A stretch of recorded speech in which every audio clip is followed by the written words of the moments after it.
I am currently going through a Surya movies binge watch marathon and I watched Kaka Kaka and I cannot stop watching that movie.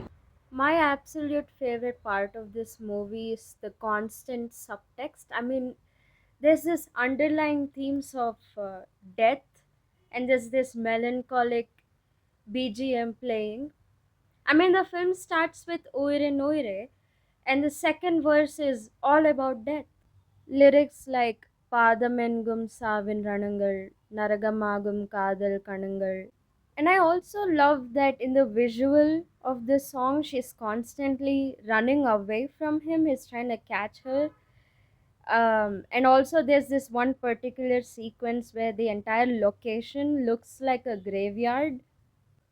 And even in the Maya's proposal scene, she says that I just want to look into your eyes for the rest of my life and then just die one day.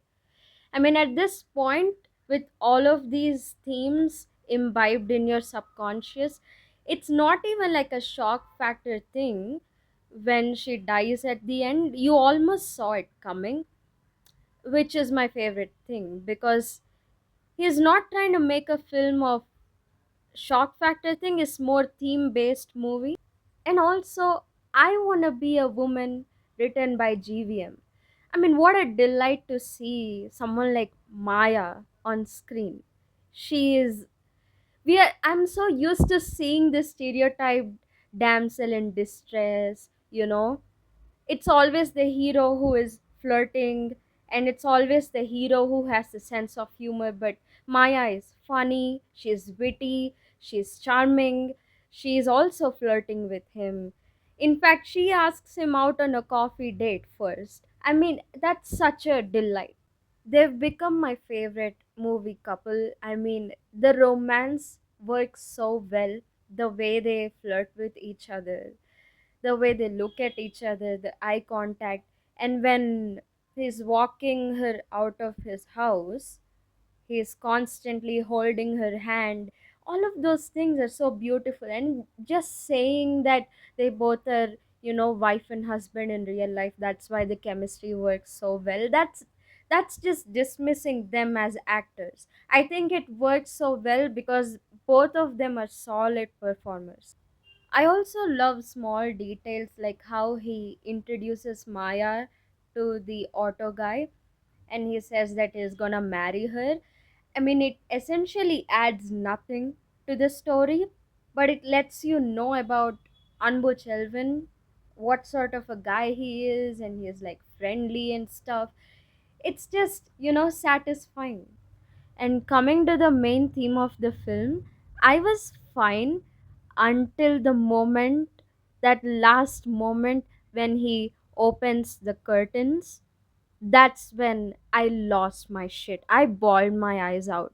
One of my observations in the usual screenplay writing is that when you think of a theme, you basically reverse that theme and give it to your character at the beginning of the film, and by the end of the film his character arc is achieved by him, by your theme proving your character wrong. Like for example, E Nagaran Kemaindi.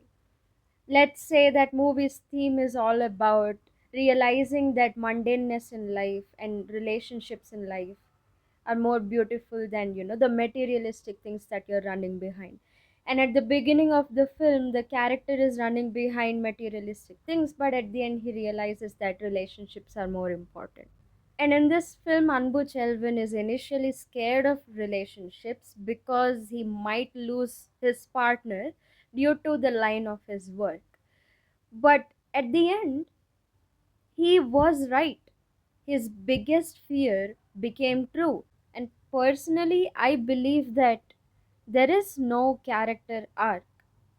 I mean, Anbu Chelvan was always like this. Even though he was scared of relationships and even though he hesitated to say yes to Maya, he still let her in despite knowing that he might lose her eventually.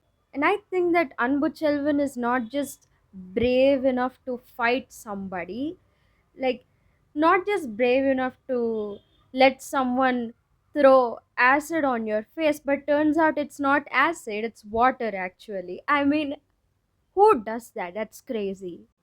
My point is, he is also brave enough to accept loss in his life, and he's also brave enough to take that chance.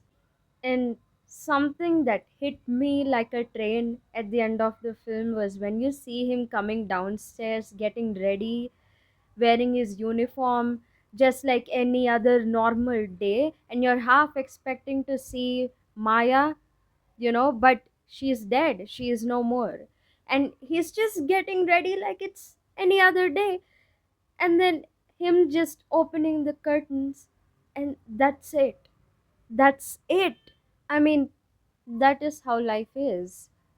We lose people physically, but they take the form of our behaviors to a point where they become a part of your everyday routine and habits without even you realizing. And him opening curtains symbolizes that Maya became a part of his life. நேரம் கூட எதிரியாகிவிட யுகங்களாக வேடம் மாறிவிட. And that is who Anbuchelvan is. He allows light in his life despite knowing that there's gonna be darkness eventually.